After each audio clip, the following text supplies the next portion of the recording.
Assalamualaikum dan salam sejahtera. Kami dari kumpulan 13 ingin memperkenalkan ahli kumpulan kami seramai 7 orang. Pertama, Muhammad Ammar Firdaus bin Isa, J20A0501. Kedua, Khalidah Adila binti Ibrahim, J20A0458. Ketiga, Kazwini anak perempuan Narendran, J20A0668. Keempat, Nurul Ain Farhani bin Aidi Anwar, J20A0731.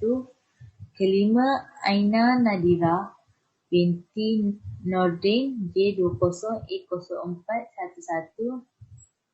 Keenam, Nur Akilah Izzati binti Muhammad Asri, J20A0560. Ketujuh, Nik Muhammad Hamzah bin Mak Daud, J20B0537. Kumpulan kami ingin membentangkan masalah AIDS semakin berleluasa. Okey, kita akan pergi lebih lanjut lagi berkaitan dengan nyamuk Aedes ini. Okey, sebelum itu kita pergi ke pengenalan dulu.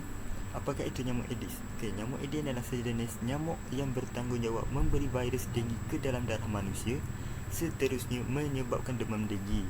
Okey, bagaimanakah ia membesar? Okey, nyamuk hanya memerlukan masa antara 11 hingga 16 hari sahaja untuk menjadi seekor nyamuk dewasa. Jadi kiranya kalau nyamuk Aedes ni masa dia sangat pendek untuk dia membesar.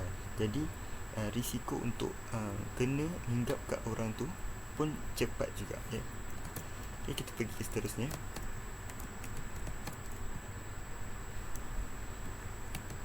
Bagaimanakah ia berlaku? Okay. Jika nyamuk Aedes betina, bukan jantannya, menghisap darah orang tersebut, virus akan masuk ke dalam saluran pemakanan nyamuk terbabit, seterusnya ke kelenjar arlio dalam tempoh 8 hingga 12 hari. Selepas daripada tempoh ini, nyamuk betina tersebut boleh menjangkiti orang lain semasa menghisap darah. Kiranya nyamuk Aedes betina ni hinggap ke seorang ni, dan dia akan dalam masa 8 ke 12 hari ni, nyamuk itu pergi hinggap ke orang lain pula, dan orang lain tersebut tu akan dapat penyakit itu tersebut. Okey, konsep Aedes merupakan jenis nyamuk yang asalnya ditemui di kawasan tropika dan subtropika, namun telah tersebar disebabkan aktiviti manusia ke seluruh benua kecuali Antartika. Kerana apa tidak ke Antartika? Kerana suhu suhu darjah Celsius dia tidak sesuai dengan nyamuk Aedes. Okay. Namanya diperolehi daripada perkataan Yunani kuno Aedes, yang bererti tidak menyenangkan, kerana nyamuk ini menyebarkan beberapa penyakit berbahaya seperti demam denggi. Okey, kita pergi ke perkataan asal balik Aedes tidak menyenangkan. Okey, kalau kita tidur, kalau kita tidur nyamuk, kita akan dengar bunyi nyamuk akan datang kan. Okey, jadi memang kena nyamuk tu dengan tidak menyenangkan. Memang kenanya. Okey, kita pergi seterusnya. Kita pergi ke punca atau faktor masalah nyamuk Aedes semakin berleluasa. Okey, tajuk utama kita yang ni punca dia. Okey, yang pertama, sikap masyarakat yang tidak bertanggungjawab terhadap persekitaran. Okey, seperti longkang sampah yang tidak diuruskan dengan betul, saluran air longkang tersumbat dan sampah sarap. Okey, di mana saluran longkang air tersumbat ni, dia menyebabkan air itu bertakung. Di mana-mana air yang bertakung, pasti akan nyamuk Aedes akan membiak di situ. Okey, ni kita pergi seterusnya, cadangan atau langkah untuk menyelesaikan masalah. Okey, yang pertama kita ada 3 pelibatan iaitu pelibatan kerajaan, pelibatan masyarakat dan peranan ahli keluarga. Okay. Pelibatan kerajaan. Okey. Yang pertama adalah penggunaan bahan kimia, iaitu pengawalan larva Aedes. Yang kedua, pengawalan nyamuk dewasa, pemerhatian EW 10,000 liter, EC 20,000 liter dan Malati on TG 15,000 liter. Okay, ini antara-antaranya lah dia pakai bahan-bahan tu. Okay, yang kedua, penguatkuasaan undang-undang Akta Pemusnahan Serangga Pembawa Penyakit 1975 /154. Akta Pencegahan dan Pengawalan Penyakit Berjangkit 1988 Akta 342 dan selanjutnya. Okey, penglibatan masyarakat iaitu dengan menyertai program komuniti iaitu kalau Englishnya Communication for Behaviour Impact, COMBI. Okey. Yang seterusnya peranan ahli keluarga, pemusnah tempat pembiakan nyamuk Aedes. Itu dia punya orang panggil tema. Tema dia.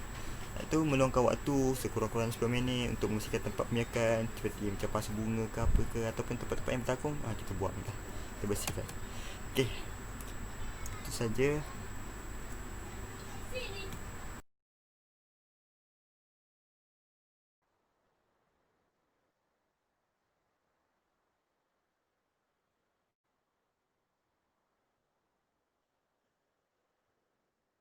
Assalamualaikum warahmatullahi wabarakatuh dan salam sejahtera.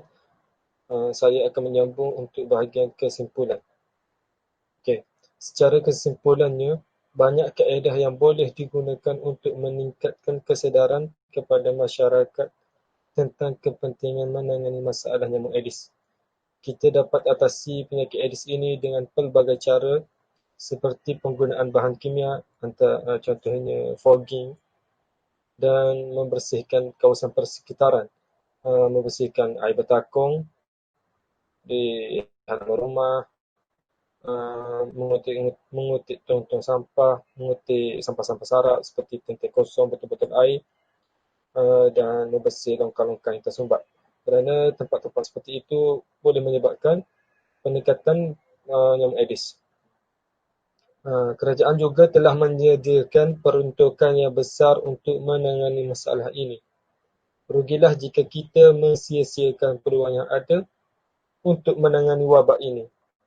Nyamuk Aedes berbahaya kepada manusia kerana ia boleh membawa maut dan nyamuk Aedes ini juga akan merebak apabila kita tidak mencegahnya daripada awal. Jadi, sama-samalah kita mencegah demi masa hadapan yang lebih cerah dan baik. Ini untuk kebaikan semua. Sekian, terima kasih dari kumpulan kami. Terima kasih.